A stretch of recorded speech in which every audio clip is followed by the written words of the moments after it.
दोस्तों, आज की कहानी हमें भूषण यदु जी ने भेजी है, जो पाटन छत्तीसगढ़ से हैं। तो दोस्तों, आइए सुनते हैं आज की कहानी भूषण यदु जी की ही जुबानी। यह घटना आज से 12 साल पहले की है। उन दिनों मैं छत्तीसगढ़ के एक छोटे से गांव के अस्पताल में कार्यरत था। एक रात अस्पताल में ज़्यादा मरीजों की वजह से रात के 12 बज गए थे। उस रात बहुत तेज बारिश भी हो रही थी। मैं भीगते भीगते अपने घर पहुंचा।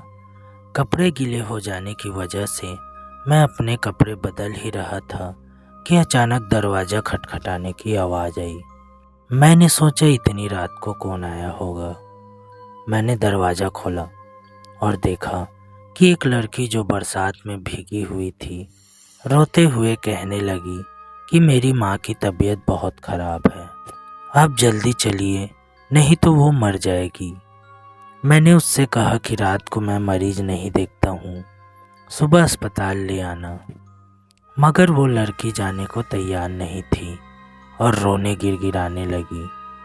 उसकी आवाज़ सुनकर मेरी पत्नी को उस लड़की पर दया आ गई और मुझे उसके साथ जाने को कहा।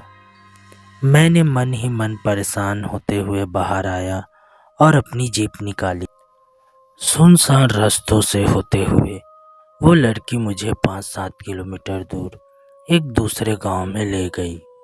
मैंने सोचा कि ये लड़की इतनी रात को मेरे यहाँ कैसे पहुँची, लेकिन मैंने इन बातों की तरफ ध्यान न दिया और वो लड़की मुझे एक मकान पर ले आई। वहाँ उसकी माँ बीमार पलंग पर लेटी थी। मैंने उसकी नब्ज देखी और इंजेक्शन दे दिया।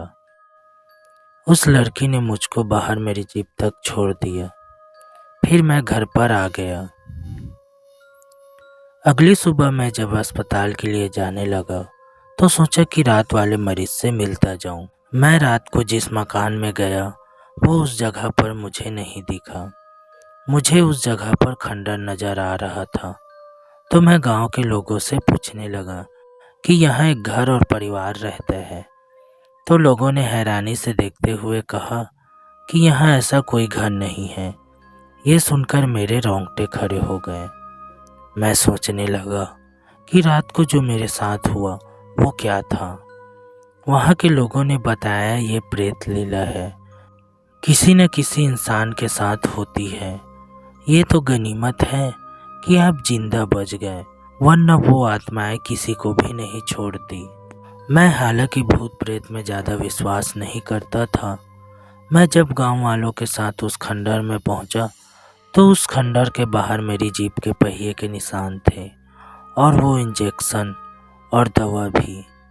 मैंने बिना लोगों से और बात किए फिर से घर लौट आया और घर वालों को सारी बात बताई।